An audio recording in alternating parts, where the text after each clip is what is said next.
Hey, hey, get it right there. Hey, get it right there. Hey, hey. You're always on 1,000. Come on, you gotta be. I'm excited. How are you? I'm good. How are you? I have this fresh face. Shout I out to know. my You Team Natural. I'm loving it. I'm loving it. Team Natural. You gotta get it together. Listen, Barbie, make sure you hit up, okay? Come on. Come on. Get into it. You know, one thing about you is you always come ready. You always are ready. You always drink your water because the skin is popping. I see the fire emojis down at the bottom. So, you know, we love Team Natural over here now, okay? And it's so hard to embrace being natural these days because we always see women always being flawed. You know what I'm saying? Yes. Like flawed, like flawless makeup, beat. They thought you gonna come on here, beat, eyelash, everything, but it's natural. The eyebrows popping, hairs popping, you glowing. Miss Raven Pierce. Should I say, hey, Miss Parker? Hey! Yeah. Hey, big sis. Yes, Mrs. Parker is. Come on, we don't get into all that tonight. A couple more months, but she's warming up. Yes. But I want to thank you so much for taking the time out to come on the Millennial Discussion. Let's go ahead and get started. I mean, it's weird. You know, I've only met you in person one time. Yeah. And I was one time we were at a club. I was I think we was at. Was this? It was like one of Flo's events. I think it was somewhere in Baltimore. Was it for Flo's birthday? I think it was. DJ was DJing, DJ 100, everybody.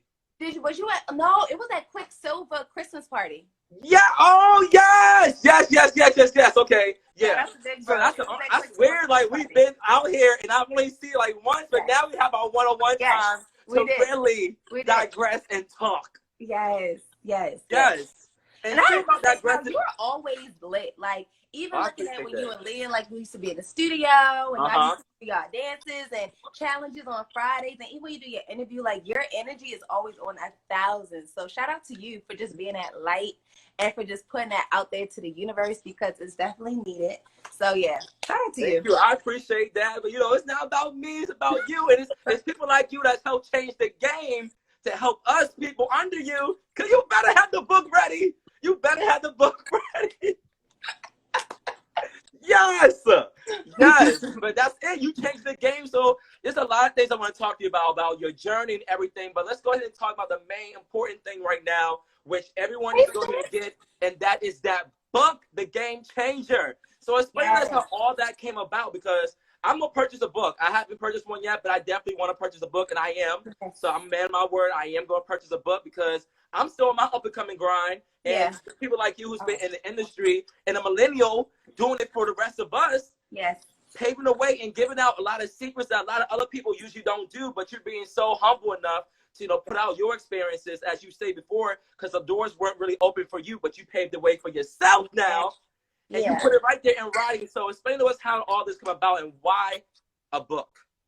Yeah, so I feel like a lot of, well, some people may know, some people don't know, but I do one-on-one brand consulting, right? So a lot of the times I help them just create different ideas for their marketing, for campaigns, for ways they should brand themselves on social media, even for artists. Start out really with artists, like different ways they can promote themselves, for rollouts, stuff like that. And I had a conversation with my spiritual mentor, probably like, bye, y'all. Let us know if y'all coming back. Okay, sorry. Get home. Right. So I had a conversation with my spiritual mentor. Shout out to Karen. And this is probably like 2 years ago. She's like, Ray, you're not going to be able to meet up with these people one-on-one all the time. Your schedule's getting more busier. Have you ever thought about doing like an online course? So maybe they can always just get insight from you by purchasing the online course. So I'm like, that's a great idea. I didn't end up doing it. I met with Jason. We were supposed to have did it. It didn't work out just due to the timing, our schedules. So quarantine happened, right? Now I'm in the house. And I thought about, well, since I can't do exactly the website, I can start writing this book because I already had written down everything in my MacBook, right? And I just feel like over these past 5 years, I've had to basically create my own table so other people can then come and be able to eat so I can eat. So based on this table, me being able to make my own tables, which have opened the doors for me to do work with like BT, be able to have opportunities with Revolt, or me being able to have opportunities with TMZ, and networks like that, you know, I had to create those opportunities for myself. So based on everything that I learned, I had written them out, things that you need just to make sure you have the essentials of starting up your business and how to sustain your business. So a lot of people don't know how to basically trademark their names or get a website created or pitch yourself to bigger brands or how to do goal settings or how to do a business plan or just like the basic tap into self-discovery. You know what I'm saying? Like what is your strengths? What are your weaknesses? What is unique about your brand? What is different? Just break down those elements to really be able to create a valuable brand and then sustain it. And like I said, I just wanted other people to be able to create tables for themselves because no one pulled out their table for me to sit down. So now we have all the resources and tools to make our own tables to be able to bring these people to our table so they can then eat as well. Yes, and I love how you just keep using the word "eat," the table, eat. Like, and for me, I'm a visual learner, and when words that people use, it helps me create that vision, and that's what has me draw to people who really want to invest and really get your product or whatever you're trying to put out there. Is those words that create vision. And right now, I'm picturing the table, us eating, passing, you get pray what along. I'm saying. Like, So what is it that you're really good at? You know what I'm saying? Whatever it is that we're all good at, we can then make a living out of it. You know what I'm saying? Like, I used to get in trouble for talking all the time. Now we get paid for talking. You know so, come on. Whatever it is that you're good at, you can do it. And you could turn that into a service. And like I said, I learned how to do stuff on my social media. So when people kept asking me, like, how do you post so much? Or how do you know how to do this? Or what app do you use for that? Or how do you do for that? Like, wait, okay, people are paying attention. They like the way I market myself. Now I can add value to other people to help them be able to do the same thing for their brands. So we're just finding your niche, finding what you're good at and turning it into a service. So how did you find your niche? Because I know you started out with a degree in social work, and it works hand in hand with communications because you got to be able to connect with people, understand people. So that was definitely a great advantage towards your, God-given plan. But so I know you went social work, but when did you find your niche to know that, okay, like I said, I used to get in trouble for talking a lot, but I'm gonna go ahead and turn this into a career. So we're gonna go back to the beginning, Raven. Let's go back to the beginning. Shout out to my brother because he just popped in. Shout out to Doc. So hey, brother. Doc told me that basically WPP, they were looking for radio personalities back then, right? So I reached out to them. I had to meet up with the lady Joy. Shout out to Joy. And basically, I told her my idea, the idea that I had to start my internet radio show. She's like, you're going to be a star. You're going to take off. So based on basically how I branded and market myself, I was able to get this internet radio show started. But in the midst of that, I was still in my senior year at Morgan State University. So what I did was I utilized my HBCU. So I got flyers created. I'm putting them all over campus. I got business cards created. I'm passing them out to my colleagues. And once what day did I air? I aired on February 19th, 2015. And my first time going on air, I had over 250 people tune in. And then you had to have downloaded the app in order to listen. Oh, that's support. That's you support. Get what I'm saying? Like, so I remember Frank Johnson, he called me and he like, bro, your numbers are going up and up and up. And based on that, I'm like, wow, like people are really like gravitating to me and they like what I have going. But in the midst of that, me graduating from my senior year, I had an internship. I was a family advocate. So I was helping biological parents get their kids back. I had to help them with their case plan and a bunch of other stuff. I'm working also at Sprint. And then I'm starting my internet radio show. I was doing a lot, but in the midst of me being a social work magnet, a social work graduate, I learned a lot about myself. Like the same person that I am today, I was not this girl 5-6 years ago, right? That's amazing to see that growth though as well. It's so much growth. I learned a lot about myself, but then I also learned how to connect with people and meet them where they're at. Because, there's a lot of people that we interview, they may have been locked up before, they may be selling drugs. They may be doing a lot of different things, you know what I'm saying? And you may not be able to connect with that lifestyle, but you need to know how to meet them in order to be able to ask them certain questions, in order to make them feel comfortable enough to even want to speak with you and open up. So I feel like social work allowed me to be able to meet people where they are because I understand trauma, understand how certain things may happen and turn us to be certain individuals. And then in the midst of that, I love giving back to the homeless. So that's the population that I definitely love giving back to. So we have our annual cookout. Shout out to Jay Hill. Shout out to Cool Ant. We do our annual cookout for the homeless yearly. And then I used to do like purpose parties. But then on top of that, that just showed my love for people. So that's also in my social work graduate, that degree comes from as well. And that also helped me be able to pass back resources and want to be valuable to help other people because that's what you do in the social work field. You help people. So everything kind of like connected And once I basically started Love Culture Radio, that opened up a lot of different doors for me. And I made a plan. Like, so my first year I started Love Culture Radio, Internet Radio Show. By my second year, I was working at DTLR Radio. By my third year, I was at, I think my third year. Look, I'm counting with you. I started doing TMZ Live. This your third year? No, I'm saying this year. I'm counting years with you. So my third year, I started doing TMZ Live. That's where I started. And then that following year, probably my fourth year, because I'm in my fifth year. No. That third year, I got 92Q, because I've now been at 92 years. So that was in my 3 years, yeah. And then towards that October, I got my job at TMZ. So all this was in the 3 years. And then last year, I came back, and I've just been like really making it a thing to keep elevating and keep challenging myself to become better. And now my fifth year, I got my book. So every year I just challenge myself to become better and do better. And as you listen, you got to climb. Well, as you're climbing, you got to lift the others who are, you know, coming up with you too. Ma'am.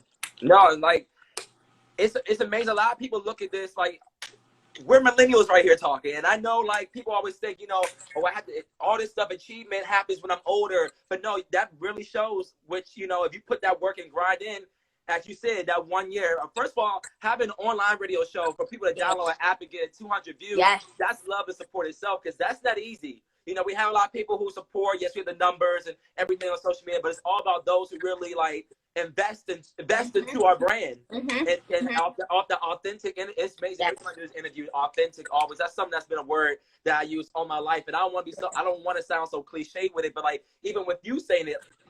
Authenticity is the root. It's the main key to make you as successful in this game. And as you said, your third year working with TMZ, that's not something a lot of people can put on their resume. And I know you being humble right now, but working with TMZ, but the first Black woman field reporter for TMZ, let them know you did that thing, girl, in New York in the winter. Come on. Yes. Yeah, I did. Like, so explain how it was being with you. I'm turning red. You get me hot. I already got my little fall gear on right now. But how did it come about with getting into TMZ? How did all that come about? I know before you used to do like entertainment segments. I would see like you would go on there and talk to them online. So I've been watching you, Raven. I've been watching. And for you now to have that position to actually working, you know, hands on. Yeah. How did that transition happen? Talk to us about that. Hey, Tay. Hey, y'all. Everyone who's just tuning in too, definitely, it's like an airplane button at the bottom. Click it, send it to your group chats. Let them know we're in here. Yes. And also, if you have any questions, we have questions at the end we're going to ask. We're going to have questions down, so I'll read those at the end. But so doing TMZ Live is totally different than actually being hired by the company. So I knew once I finished the Wien Academy, I knew I wanted to move back to New York. So this is 2018. Got you. So I graduated in August. By October, I had moved back in New York to work with TMZ. But how that process happened was my friend Lauren, shout out to Lauren. Lauren works for TMZ. She's Lauren LaRosa. Y'all could probably find her on there. But she works actually in the LA department. So I found them on LinkedIn. I saw that they were hiring, and I reached out to Lauren like, are they hiring for that position? Like, what's this position? And she was like, great, it's the paparazzi position. Like, is that something you really want to do? I'm like, I mean, I'm open to it, you know? So basically, she was able to connect me with who I needed to send my resume and stuff to. So I still had to fill out application. I had to send in a resume. I had to be interviewed. And I actually had to do 3 interviews. So I had to do 1 interview. And then once they confirmed that, they passed me along to who my boss would have been. So he had to do another Skype interview with me. And then after that, I had to do a 3rd one. I had to actually come to New York. And I had to interview with basically like my bosses who would be like the field producer OGs. Like they still reach out to me. Shout out to Jeremy. Shout out to JT. I basically had to go meet with them out on the field. They told me like what the job would be about and what I would have to do. And I guess they liked me enough to approve me for the job. So by October, I had moved to New York and I was their first woman field producer, and I was the first Black field producer. Hey guys! And yes, it was so dope. My first day, I remember the first day because this was the week of Halloween. The first day, I got to interview Tyler Perry. Wow! So I think it was a lot of perks by me being, for one, African American out there, because you know a lot of times you see paparazzi and they're not really Black, you know. So Yep. the fact is, though, a lot of people, they was able to look out at me and see them within me, you know. So Mm-hmm. I remember people was asking questions, then I was like real hesitant. My voice was real like low, and it's a scary field out there. You don't really know until you're actually out there. Man, when you're face to face with these people, it's different than like fantasizing or not like loving them on television. And even outside of the celebrity itself, because we do interviews with celebrity. It's more so like it's legit paparazzi who and fans who look up where these celebrities will be at every single day, and they make it their job to be at these locations every single day. So they want to make sure that they get this content first, so they can sell it to different companies and make money off of it. These are people's jobs. So you have to basically compete against all these other journalists and the fans and people who just want to get footage when I'm out there for a job. So if you're not really aggressive, you know what I'm saying, that quick opportunity that you get to ask these people a question can be taken just like that. Wow. So it was like my voice wasn't as strong at first, so I had to like train and but basically Tyler Perry said, he's like, what did you say? You know what I'm saying? Like, and I had to like repeat my question because I was so Come low. on, Raven, stay with your chest down, Raven. Tyler Perry. Yes, he did. He turned around and asked, what did I say? I asked another question, and then I was able to interview. Like, even when I was able to get my interview with Oprah, like it was raining outside, and at that point I was by myself. I was used to it. Like, so like you had to you got to stick out sometimes at certain locations for a long time. But I was outside her hotel, so I knew she had to come back in, and it was raining, so she pulled up. She was about to like run inside the hotel, and I asked her a question, and she turned around, looked at me, and she answered the question, and then she turned back and she went inside. But I think the fact is, though, she's seen a young Black girl outside in the rain ask a question, like she couldn't have kept going past me. She stopped and acknowledged me, answered my question, and that was the best 15 seconds of my life. So by that being said, by me being like Black, by me being a woman, and also you don't see women out being paparazzi. That's not something that you see. So you're right about that. Yeah.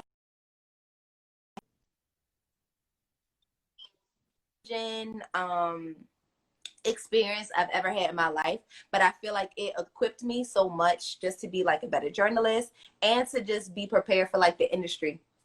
Definitely. Look, you were frozen for a minute. I was like, oh no, you know why Bobby acting crazy around 8:30?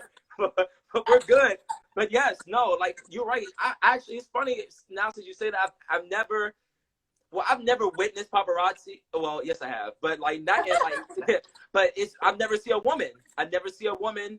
Field reporter. Out there. Field reporter. So seeing me with my little TMZ camera out there, you'll be like, what? Like.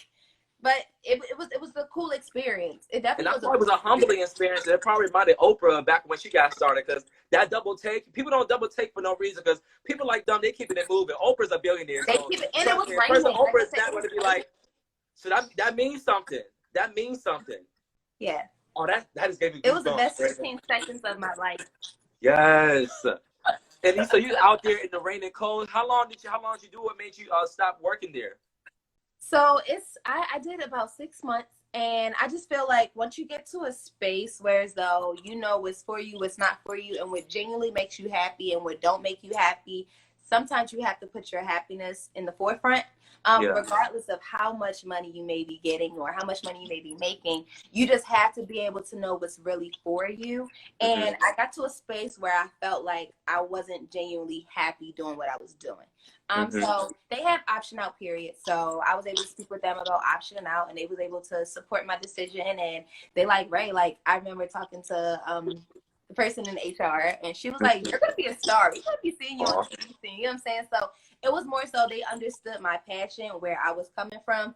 And it was, they supported my decisions on why I had to, make my decisions of, optioning out. Option nine. That's a beautiful thing too, and knowing that whatever company you work for, they see potential in you, they have faith in you, and sometimes when you are trying to spread your wings and fly and go somewhere else, sometimes some companies be so ruthless, be like, all right, bye, girl, and then dog you when you leave. But for them to have those positive affirmations for you, I mean, obviously, look at you now. Look from 2018 to now, you definitely used your skills to really progress.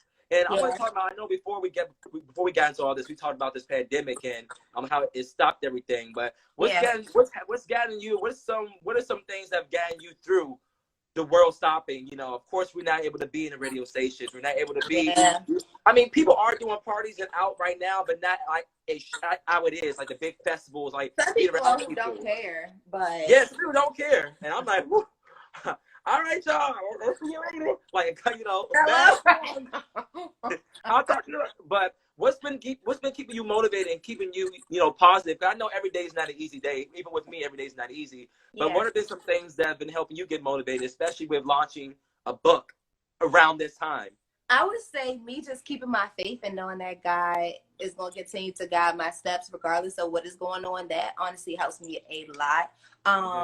Because I feel like this pandemic has definitely been like, you know, a curse, but it's also been a blessing. It's been a huge blessing. It's allowed me to be able to focus on other activities and things that I really wanted to do, but didn't exactly have the time to do before because I was always so busy. It allowed me to just rest, be still, enjoy time with my family, enjoy time with my honey. In this pandemic, I've now become like a fiance, you get what I'm saying? So just being able to like have quality time, we've been able to move into our own space. At first I was just like staying with him a little bit. So like it's allowed me to be able to we see his picture in the back. He watching me. I'm like, hold on now, brother. This is an interview. We see him in the back peeping his hand. I'm like, hold on now, Mr. Parker. Yes.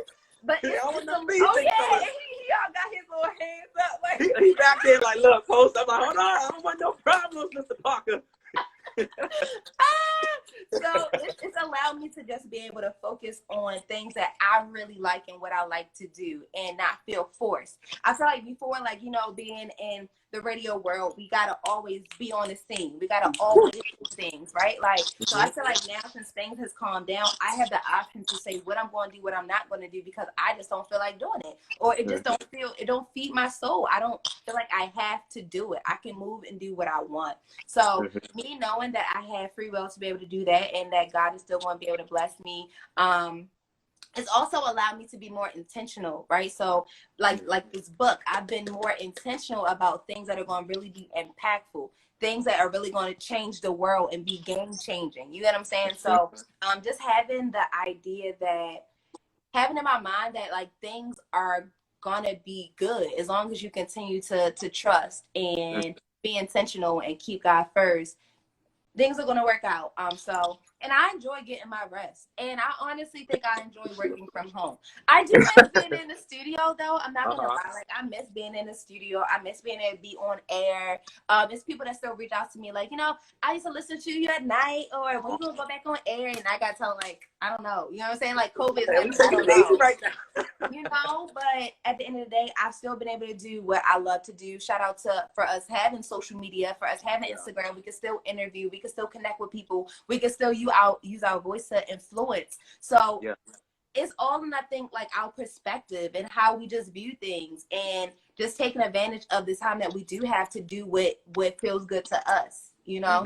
And you definitely use social media to the best advantage. You got me a fun too. And speaking about fun, I want to know, are there any like hidden talents that we don't know that Raven does? We see you do your TikToks and everything. But, like, are there any, like, is Raven sing? What is this? Raven spit poetry? Like, what are some things that Raven does that we don't know? If you're okay with us sharing, like any talents? Can Raven sing? Can Raven sing? I wish I could sing. I did get a solo when I was at elementary school, though. But okay. Now, if you come up with a single by the end of the year, I'm like, see, I cook and I clean, and that's how I got this ring. Okay. Hey. We know Cardi said she don't cook, she don't clean, but I cook and I clean. Okay, so don't come on, and you got the ring. So I want to go ahead and get into the ring. So congratulations on the engagement. So how I know you said you guys moved into your own space. Congratulations with that. Yes. And like you're finding a lot of time. This time it's been helping you out with. I've been seeing your Instagram and also your YouTube channel. You have Becoming Miss Parker, your Instagram, where you have a page where this shows like your vlog life. So that's kind of like how TMZ came in behind the camera, things, you know, about you vlogging and going places and traveling. So how has the engagement life been for you? It's been good. Honestly, it's like, we had talked about like marriage and stuff, but I didn't think it was going to happen as quick as it did. So actually, I didn't create that page. When they had did my surprise proposal, my friends, my bridesmaids, they made the page for me, right?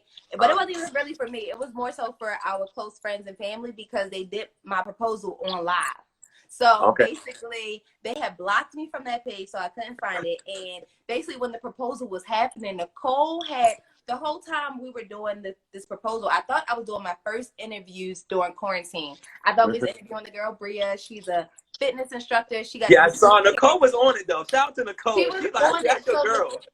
Nicole kept telling me we got to get behind the scenes. I'm like, why do we need behind the scenes? Like, why do we need that right now? But the whole time, everybody was watching me on live. So that's what that camera was. It was on that page, on that live. So after basically I learned what everything was, and it's a whole proposal, and all these people have watched me. It was like, it had over like 60 followers already, and everybody had watched it. So from there, I was like, maybe I can keep this page going. You know what I'm saying? Because also when the proposal happened, people was like, wait, I didn't even know you had a boyfriend. Or I didn't know you were dating. Or how did this happen? Put all that out there. You had to do no break. Where is that Miss Parker? Period. And I just feel like we got to take the time to really focus on the things that matter to us, to really make sure that the foundation is strong and solid. So I took time to really spend time with my honey, you know what I'm saying? Like, and all those pictures and stuff that are now being posted now, we had did those things. But a lot of times when I was posting me being away by myself, people probably thought I was by myself, but I was really with him. So now, hello?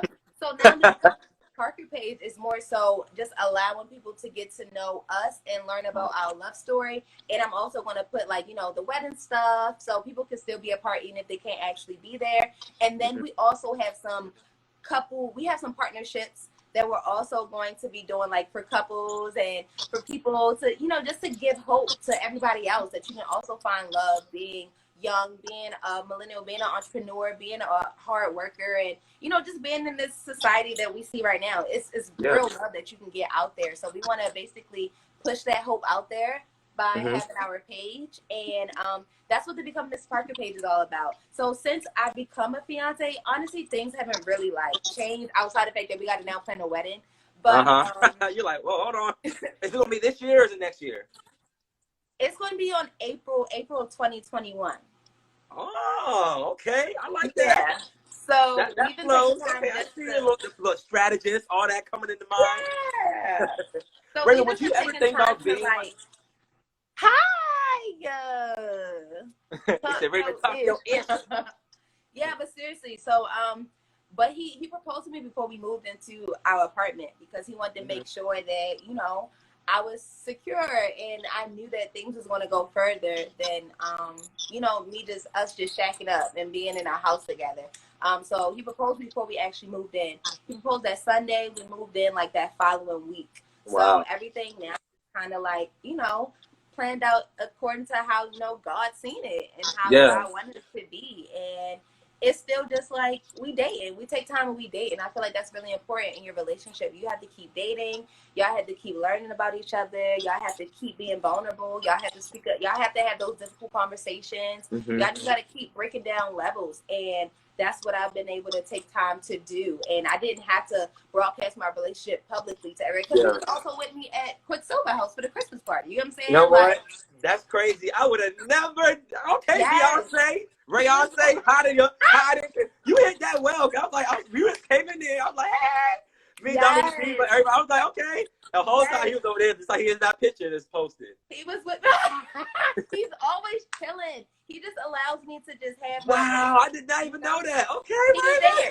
So he be with me. He be with me, but he allows me to just be me, you know, and support me from the back. And I feel like I didn't have to broadcast my relationship publicly because it wasn't for the world. You know what I'm saying? Yeah. Like, as long as I was happy and we was handling what we had to handle behind closed doors, and I made my pop up when I became a fiance because that's because sometimes when you put things too out there, everybody knows your business. That could kind of hinder your relationship. But Raven said, "Hold on, we gonna go ahead and keep this private and look how it's happening." Period. She cooked, she cleaned, and she got the ring. Hit factory was up, y'all. Yeah, and I got this ring. Period.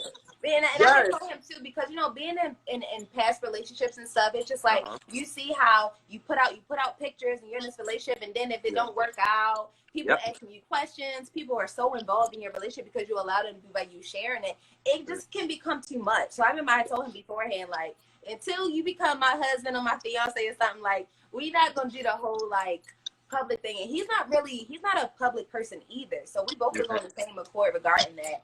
But now we're just ready to embark this next journey together to really be examples for other Black couples out here to really be able to like build and make something as a union together, you know. So that's what we're at with it now. Will we see any relationship advice or anything in the Game Changer book?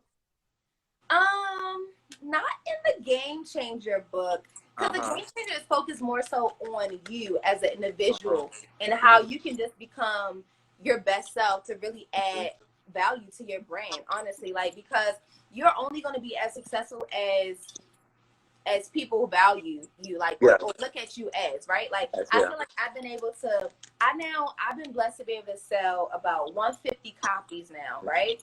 And that's within my first 2 to 3 weeks. So I did 1 week pre-sales, and now it's been out for 2 weeks, right? So I just feel like I've been able to do this because, for one, God bless me, but two, more so people trust me, and they see what I've been able to do with my own brand, and they've been able to follow my journey, and they see the value that I add into it. So people trust what I'm putting out there. So that's going to be the best way that basically you can market yourself, and you got to basically add value to it. Like, your brand got to look good. It got to look good, and people got to be able to learn from you. People got to be able to feel like I can follow you to gain something. Like, it's all just about like learning and becoming better. So that's what this Game Changer is about. Just giving you resources and tools to really help us get to that 6-figure goal. Like, that's what it's about. 6-figure goal. Period. Really, make sure we're financially stable and doing what we love. And throughout your journey, I'm going to ask you, a lot of people ask this question, but what's the struggle you think it's been for Black women in media, and how have you overcome that? I say my biggest struggle, they asked me this when I did She Magazine, it's more so being, okay, so you're a woman of color, right? And then you are a woman in a male-dominated industry. So because of that sole purpose, I feel like a lot of men is going to try to take advantage of that, especially if you're an attractive woman at that too, right? They're going to try to take advantage of the fact that you're trying to make it to a certain level. So you may feel as though you have to sell your soul in order to get to a certain position, in order to, you know, make it somewhere higher up. You're going to have to do something strange for a little bit of change. And that's one thing that I promised myself I would never do, because God gave me a gift. He gave me some talent, and I'm not going to sell my soul. That's just like I'm not going to get to my morals and principles, right? So that alone is what forced me to have to create my own seat at the table. So I had to really learn the game faster, so I can really learn how I can now open up doors for myself, so y'all could take my brand serious, so y'all could take me serious as being a woman. So I remember my first year, I did my internet radio show, and then I remember I had the DMA that said for the DMV Media Alliance. So I had a seminar, and I was able to bring all the photographers, videographers, bloggers, PDs, artists. Like, basically, I wanted to create an industry in Baltimore, because you had all these different internet radio shows, you had all these different people, but no one was working together. So I was the first to be able to bring everybody together so we could start forming and having some type of industry for these artists. And then I started doing concerts. So then it was like, whoa, who is this girl? Who is Raven Parrish? You know what I'm saying? Like, who is she and what is she doing? So I had to create my own table so people could take my brand serious, because if not, you're going to have men who feel like you got to sleep with them or do certain things so they can open up doors for you. No, I open up doors for myself. So that was the first thing. And then I feel like by this being a male-dominated industry, it's women who are going to be intimidated when new women come into the game, because you feel like since spots or positions are already limited, you're going to take their spot, not knowing that it's a place for all of us, and we all offer something differently. So at the end of the day, what's for you is for you, what's for me is for me. But it creates some tension between the new and the old, because since it's a male-dominated industry and it's a little bit of women who is in it, their position, they feel like, you know, can be taken. So those are two of the main things I feel like I've had to deal with by being a woman of color and being a woman in a male-dominated industry. That's the thing, Brave. You spit down facts. I'm over here, like, just like, okay, like, y'all, whoever watches, man or woman, this is motivating. Motivating, like you said, like, for those who are just getting on, Make sure we were talking about Raven's journey. We're talking about her book, The Game Changer. So make sure you go ahead and follow her, click on her page, go ahead and support, get the book, because I can't wait to get it. I'm definitely going to support. I want to make sure I had this talk with you first and everything, but we're not done yet. I have a few more questions. One thing I'm really observant, and what I've seen you, especially when you do posts of the book, one thing I can say you really love is the packaging of your book. You always click your nails. You always are clicking your nails in the book. So I can tell you really like the cover. That's one thing I see you do a lot. So talk to us about, being the creative behind. I know you had a team, because you have no hesitation to shout out the people who have helped you, and I appreciate that as well. Yeah. Like you said, we lift as we climb. But explain to us how it went through all that publishing. How was that? Was that challenging for you? Because like myself, who don't even know how to make a book, how was that behind the scenes work of publishing? The print. How did you want the book to look? Why did you want to have the spiral, notebook kind instead, like, the paperback, because we don't want no books falling apart. And as I can see, the book ain't falling apart. The book is nice and stable. It's nice and stable. It ain't going nowhere. It's crisp, okay? Crisp. So explain to us all that behind the scenes process, because that's where the work really comes in. Because we're seeing the glitz and glamour, but let's hear like the blood, sweat, and tears version of The Game Changer. So I originally made The Game Changer on Pages. So, if you have a MacBook, Pages is on there. So based on like how I made the pages, I kind of had I put like illustrations in there, but it was bootleg. Wait, this like the real thing. But it was the sample, right? So based on how I put certain images on these pages, I was able to send it to, shout out to my kids who did the book illustration. So she did all the interior designing of the book. So she created all the details that are on the inside. I can give you a prime example of like this. So this is personalized. So it's now us getting into the brand. What is the name of your brand? That'll go right here. But this whole image she had created. So these are some of the things that she did just to make it impactful. And as you can see inside, it's like different tools and light bulbs and ideas. It's basically things that are forming your brand.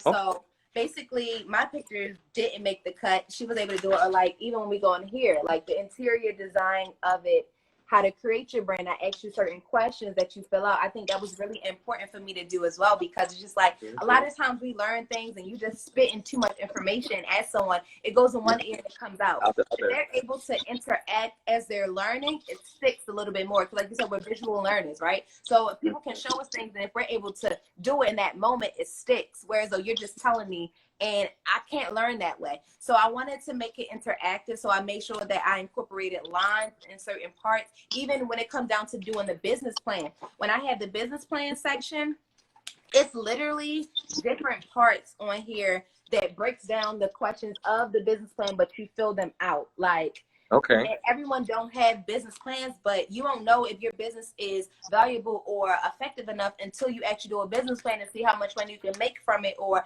how many competitors do you have in your industry, or what things you need to incorporate inside of it. Are you going to have workers for you, etc.? So I wanted to make sure that it was really interactive, my workbook. So I included lines in it as well. And when it came down to my cover itself, I just told her what picture I wanted to use, but I didn't exactly tell her how to create it. She sent me this, and she sent me another cover, and I was like, oh, this is giving me Michelle Obama. Like, yes! This is giving me Michelle.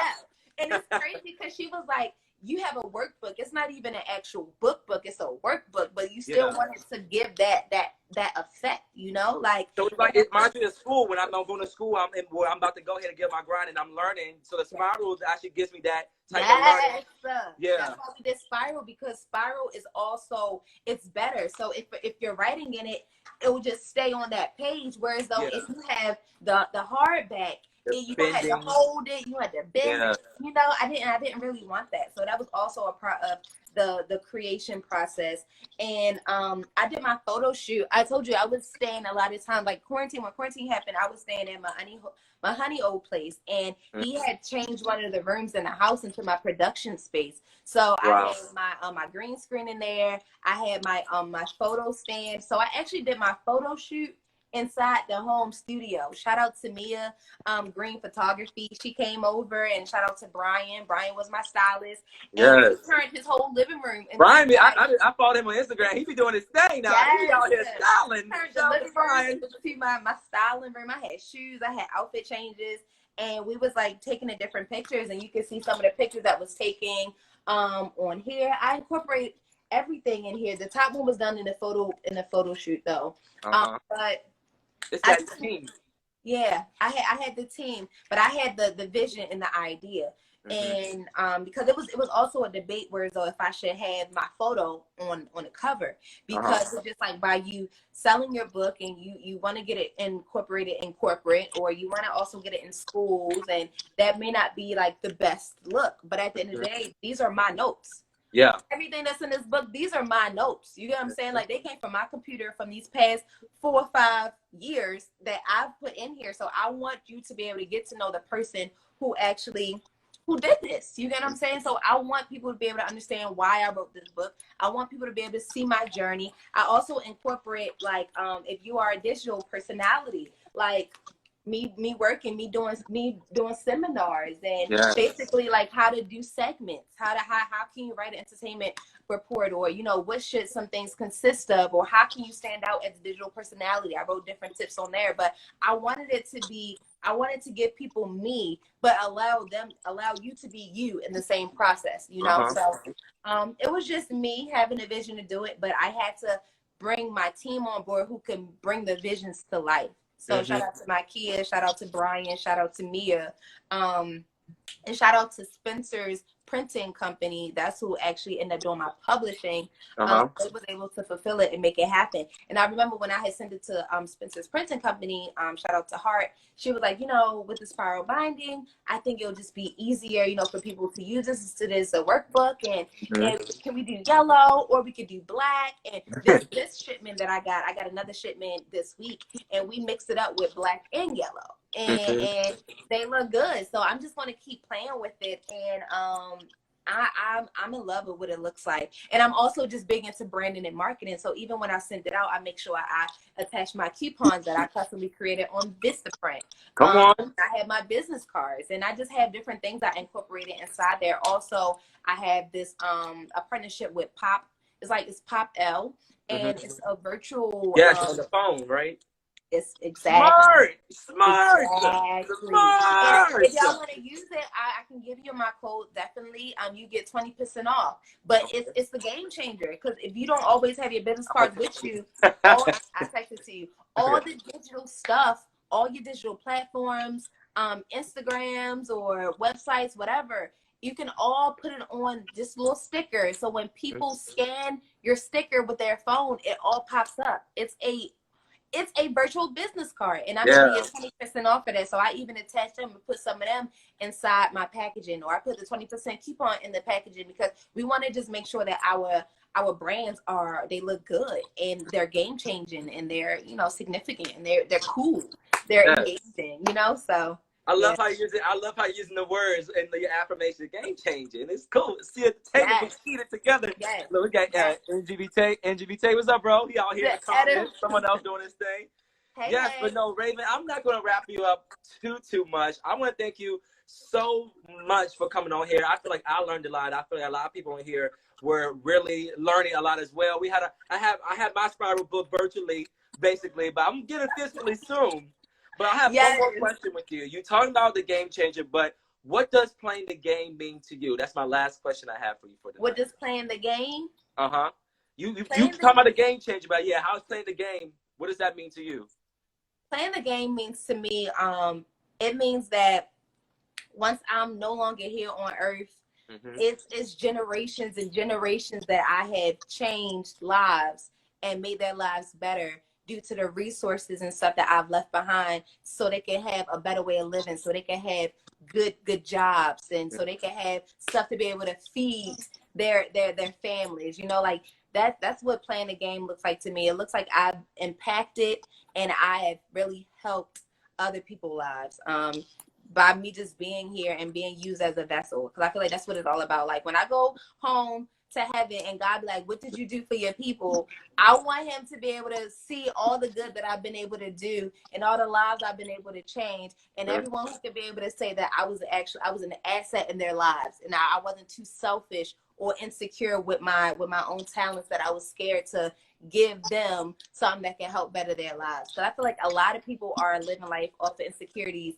and off of being selfish, and they're scared of passing those resources along to other people. And once you no longer here, what you gonna do with it? You know what I'm saying? Like, you're not gonna be able to do nothing with it. So playing the game to me is helping put other people in better positions by teaching and giving resources. Yes, yes. Come on now. Now you hit that pin-free ad. Yeah, one more time. Pin-free ad. Yes. Period. That's right. Raven. Yes, I'm the Raven parents. Thank you so much. Again, we're definitely going to be in contact. I'm going to text you. I have some questions for you as well. I'm definitely going to support those who are on here. Make sure you support the book. You can follow her at Raven_Pierce. You can follow me at KyleOnTheMic. This is the Millennial Discussion. Profit. Yes. Oh, and also I'll give y'all can get 15% off. If y'all go to my website to go get the book, use the code IMBACK. It's I'm back. Use that code I'm back and you'll get 15% off. All Just right. y'all in here, y'all been listening, y'all been tuned in, y'all been rocking. I'm gonna give y'all these gems. Get 15% off. Click the link in my bio. Get the game changer and put I'm back as a coupon code. Welcome back. Welcome back. Welcome back. Yes, Raven. Again, thank you so much for being on. You enjoy the rest of your night. I ain't gonna take too much of your time. I see Boss Man behind you with the thing, with the head club. Again, I don't want no problems, Mr. Parker. All right, but thank you so much again for being on. We'll be in contact, and I cannot wait to see what you have planned for the future. All right. Thank you. All right, you have a wonderful night, Raven. Bye, y'all.